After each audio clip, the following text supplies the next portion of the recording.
انبیاء نبی کریم صلی اللہ علیہ وسلم کے جو وارثین ہیں علماء کرام، انہوں نے امت کو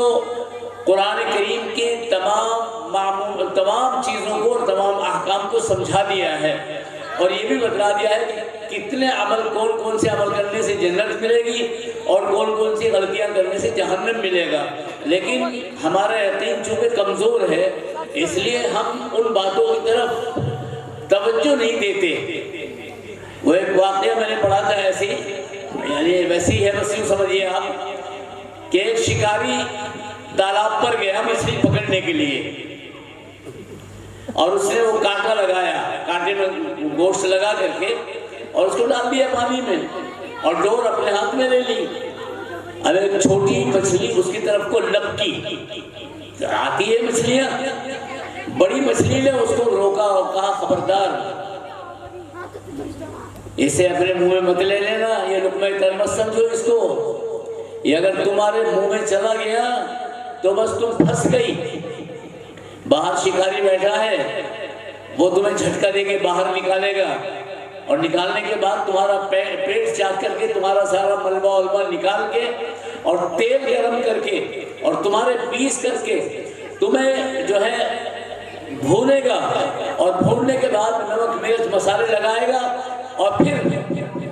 بس مزے لے کے تمہیں کھائے گا، اس لیے اس کے پاس مت جاؤ۔ مچھلی نے سوچا یار کیا بات کہہ رہی ہے، پرانے قسم کی ہے، جیسے ہمارے بہت سارے کہتے ہیں نا، ارے ڈکیان اسی خیال کی باتیں کرتے ہو، پرانے لوگ ہو تم، روشن خیالی کی باتیں کرو، یہ سب چیزیں بیکار ہیں، غلط ہیں، کچھ نہیں ہے۔ وہ تو چلی گئی نصیحت کر کے بڑی مچھلی، اپنا راستہ لیا۔ اب اس چھوٹی مچھلی نے کہا کہاں ہے یہاں شکاری، اور کہاں ہے یہاں تیل گرم، اور کہاں ہے یہاں کڑھائی، یہاں تو کچھ بھی نہیں، ذرا دیکھو تو صحیح۔ آئی وہ کانٹے کی طرف کو، اور جو گوشت لگا تھا اس کو کھانے کا شروع کیا، اور پھنسا۔ شکاری انتظار میں تھا، وہ ڈنکا رہتا ہے، جانتے ہو نا وہ ڈنکا، ہم نہیں پکڑی ہے مچھلیاں بچپن میں بہت، تو وہ ڈنکا ہلا، اس نے اور ڈوری ہلکی کی کہ اچھی طرح سے اسے پھنسنے دو، وہ اور ہلا اور ہلا اور ہلا، اور ڈنکا بالکل ڈوب گیا۔ باس کا ہوتا ہے لگا کے رکھتے ہیں ویسے اس کو، یا اس کا سروے کا ہوتا ہے ہلکا پھلکا سا، جب دیکھ لیا بھائی مچھلی یہ لے کے چلنے لگی ہے، اس نے لگایا جھٹکا اور باہر نکالا، اور اس کے بعد وہ پھر سارے مراحل سامنے آئے جو بڑی مچھلی نے کہا تھا۔ تو یہی صورتحال ہماری بھی ہے، اللہ حفاظت فرمائے۔ لوگ سوچ لیتے ہیں کہ جہنم کس نے دیکھا، قبر کس نے دیکھی، ارے دنیا کے مزے لے لو، یہ تخیلات کی دنیا ہے،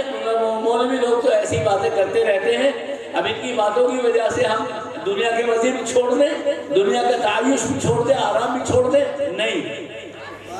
یہ ساری چیزیں سامنے آئیں گی۔ ابھی علماء کرام نے یہ ساری باتیں آپ کو بتلائی ہیں عشاء کے بعد سے اب تک، یہ سب یقیناً آنی ہیں، یہ یقین رکھو۔ یا ایھا الذین آمنوا آمنوا باللہ ورسولہ والکتاب الذی نزل علی رسولہ والکتاب الذی انزل من قبل، اے ایمان والو ایمان لاؤ اللہ پر، اس کی کتابوں پر۔ قرآن کریم میں جہنم اور جنت کے تمام حالات اور واقعات کھول کر کے بالکل واضح طور پر بتلا دیے گئے، بالکل کھول کر کے بتلا دیا گیا، لیکن ہم ہیں کہ سنتے ہیں اور تھوڑی دیر کے لیے سوچتے رہتے ہیں کہ ہم واقعی ہم غلطی پہ ہیں اور ہمیں عمل کرنا چاہیے، اور پھر اپنی دنیا میں اور اپنے کاروبار میں پھنستے ہیں، تو وہ سارے خیالات ہمارے ذہن سے نکل جاتے ہیں جو بنے تھے دین کی مجلسوں میں، پھر اپنے مشغلے میں لگ جاتے ہیں۔ لیکن بزرگوں اور دوستوں، صحابہ کرام اپنے ایمان کے معاملے میں بے انتہا چوکنے تھے، بے حد چوکنے، جیسے بلیے سیانے ہوتے ہیں نا کہ ایک پائی ادھر سے ادھر نہیں جانے دیتے، اگر حساب میں کہیں بھی گڑبڑی ہو جائے نا تو چاہے ساری رات لگ جائے ان کو، اگر 5 آنے اگر اس کے غائب ہو رہے ہیں اور حساب میں گڑبڑی ہو رہی ہے، وہ ان کو پا کر کے رہے گا، حساب میں سے چھان کر کے رہے گا۔ اس لیے میں یہ کہتا ہوں کہ صحابہ کرام بلیوں سے زیادہ ہوشیار تھے اپنی ایمان کی حفاظت کے سلسلے میں اور نیک اعمال کے سلسلے میں۔ حضرت حنظلہ رضی اللہ تعالیٰ عنہ صحابی رسول ہیں، چلے جا رہے ہیں مدینہ منورہ کی گلیوں میں، دوپہر بھری ہے، تیز دھوپ ہے بالکل، وہاں تو میرا تصور ہے کہ میں حج کے لیے گیا، وہاں گرمی شدید ہے مکہ مکرمہ میں خاص طور سے، مدینہ میں تو ذرا نرمی ہے، تو صاحب ایسا معلوم ہوتا ہے جیسے سورج کو تھوڑا نیچے ہے ہمارے آگے مقابلے، ایسا معلوم ہو وہاں۔ بہرحال بھری دوپہر میں چلے جا رہے ہیں، صدیق اکبر راستے میں مل گئے، پوچھا حنظلہ اس وقت دوپہر میں کہاں جا رہے ہیں؟ تو ایک دم بولے وہ نافقہ حنظلہ، حنظلہ تو منافق ہو گیا۔ ارے بھئی کیا بات کہہ رہے ہو؟ صحابی رسول ہو کر کے منافق ہو گیا؟ نفاق کا کیا مطلب؟ کہا صورتحال یہ ہے کہ نبی کریم صلی اللہ علیہ وسلم کی مجلس میں جب تک ہم رہتے ہیں تو ہمارے دل کی کیفیات اور ایمان کی کیفیات کچھ اور ہوتی ہیں، اور ایسا منظر ہوتا ہے جیسے جنت و جہنم کا ہم مشاہدہ کر رہے اور دیکھ رہے ہیں وہاں کے حالات کو، لیکن جیسے آپ کی مجلس سے اٹھتے ہیں اور ادھر ادھر کام میں لگ جاتے ہیں تو وہ کیفیت ہماری ختم ہو جاتی ہے۔ اس لیے مجھے یہ احساس ہوا کہ کہیں یہ نفاق تو نہیں ہے، ہمارا ایمان کھوٹا تو نہیں، ہمارے ایمان میں کمی تو نہیں آ گئی۔ صدیق اکبر نے کہا ارے یہ کیفیت تو میری بھی ہے، چلو اللہ کے نبی صلی اللہ علیہ وسلم کی خدمت میں چلتے ہیں اور چل کر کے یہ معاملہ رکھتے ہیں۔ نبی کریم صلی اللہ علیہ وسلم کی خدمت میں پہنچ گئے دونوں اور اپنا یہ معاملہ رکھا جا کر کے۔ اللہ کے نبی محمد رسول اللہ صلی اللہ علیہ وسلم نے فرمایا کہ حنظلہ اور صدیق کان کھول کے سن لو، اگر وہ کیفیت جو میری مجلس میں رہتی ہے تمہاری میری مجلس سے اٹھنے کے بعد بھی وہ کیفیت رہے تو پھر تمہارا مقام وہ ہو جائے گا کہ فرشتے تمہارے راستوں میں اور تمہارے بستروں میں اور تمہارے گھروں میں تم سے مصافحہ کرنے لگیں گے۔ لیکن سن لو، سمندر ہے اس میں لہریں اور موجیں اٹھتی ہیں تو ظاہر میں ایسا دکھتا ہے کہ جیسے پانی بڑھ رہا ہے، بہت زیادہ بڑھ رہا ہے، اور وہ ٹکراتا ہے پہاڑوں سے تو پہاڑوں کے پتھروں کو بھی کاٹ دیتا ہے، وہ بڑی بڑی چٹانوں کو کاٹ دیتا ہے اور مٹی کو کاٹ دیتا ہے۔ تو اسی طرح ایمان کی بھی کیفیات ہیں، عدلتی اور بدلتی رہتی ہیں۔ تو صحابہ کرام اپنے ایمان کے معاملے میں چوکنا تھے، میں عرض کرنا چاہتا ہوں ہم چوکنے نہیں ہیں، غافل ہیں، لیکن اس غفلت کے نتائج بہت خراب ہمارے سامنے کہ اللہ حفاظت فرمائے۔ اس لیے ہمیں چوکنا اور بیدار رہنا چاہیے۔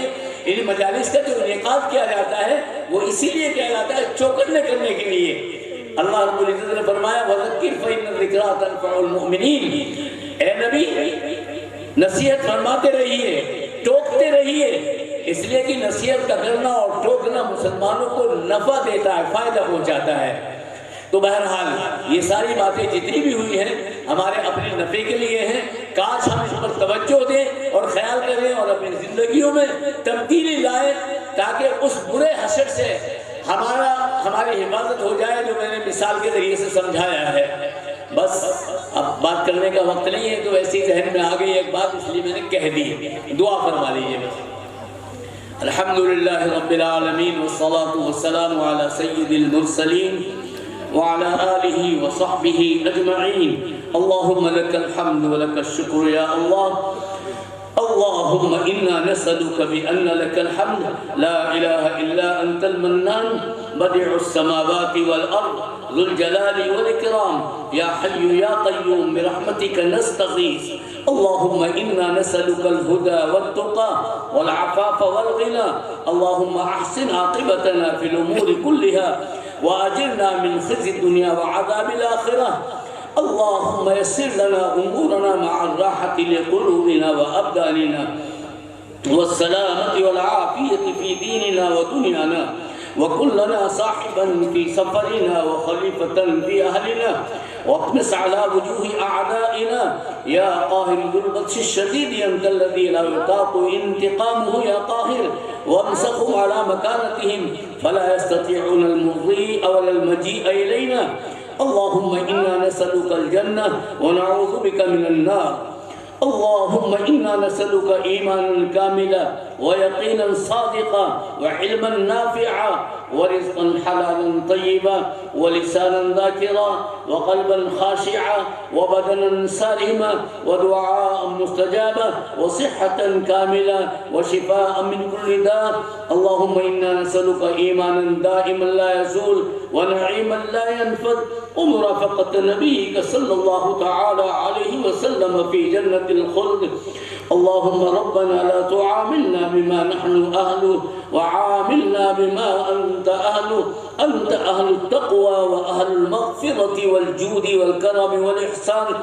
اے اللہ تو ہم سبوں کی غلطیوں سے درگزر فرما، ہماری کوتاہیوں کو معاف فرما، اپنی مرضیات پر چلنے والا ہم سبوں کو بنا دے۔ اے اللہ دین اور دنیا کی بھلائی نصیب فرما، دنیا اور آخرت کی ذلت و رسوائی اور ناکامی سے حفاظت فرما۔ اے اللہ امت مسلمہ کے حالات پر رحم و کرم فرما، فضل فرما، ہمارے دین و ایمان کی حفاظت فرما،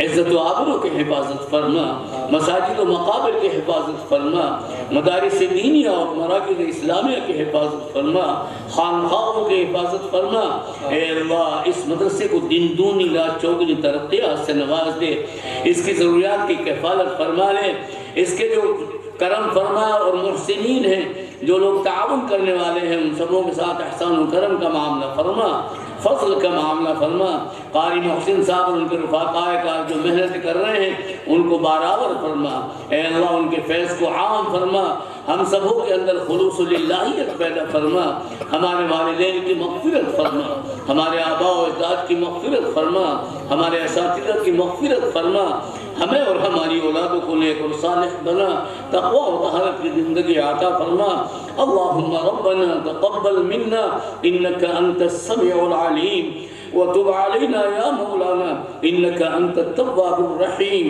وصلى الله تعالى على خير خلقه سيدنا محمد وعلى آله وصحبه أجمعين برحمتك يا أرحم الراحمين.